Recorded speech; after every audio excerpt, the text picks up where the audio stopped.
Hi, this is Christopher Perrin with a word about the liberal arts. The liberal arts. I'm sure you have heard this phrase, the liberal arts.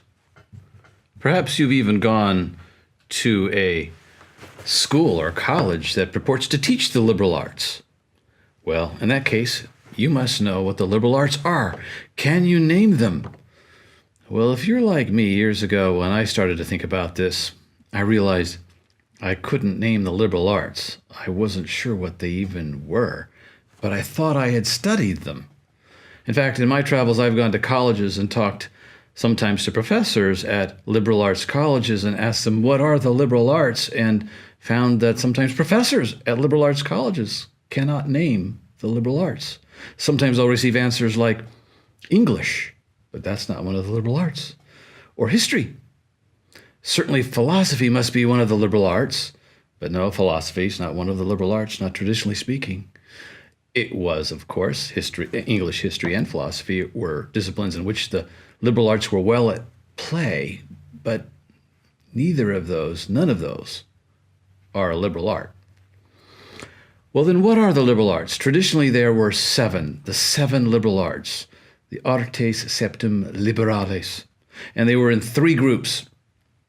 The trivium, which meant the threefold way of the language arts, the arts of mastering language, which were grammar, logic, and rhetoric.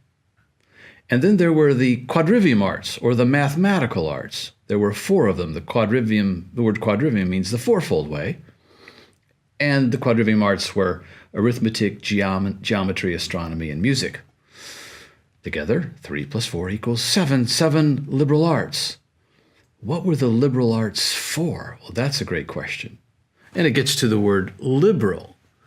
If you could name the 7 liberal arts, why are they called liberal and why are they called arts? Well, the Latin will help us. The word liber in Latin, well, let's start with the word liber. The word liber in Latin means bark of a tree, and by extension, book. Why? Well, the ancients used the bark of a tree as kind of an ancient paper. And from paper, we know we can make books. So from liber, we get book. And you might think of the English word library, where we house books. That would be an English derivative from liber. But also from liber, the Romans derived the word liber, and liber meant free. To be free, unrestricted, free from tyranny and slavery. And they had an associated noun, libertas. And libertas, as you probably can tell, means liberty or freedom. Now, what is the connection? Why would the bark of a tree or a book have anything to do with liber, free? Before we get there, from liber we also have a Latin word liberos. And liberos was another word for children, those free-spirited little kids who loved to run around without a care in the world. The Romans looked at them and said, they're free. Let's call them liberos, children. Well, the connection between liber and liber, book and freedom, can you make that connection? Well, think about it. If someone were to give you a document, say a document to buy a house or a car or something else expensive like your smartphone, but you couldn't read the big print or the fine print, well, you tell me who's serving whom.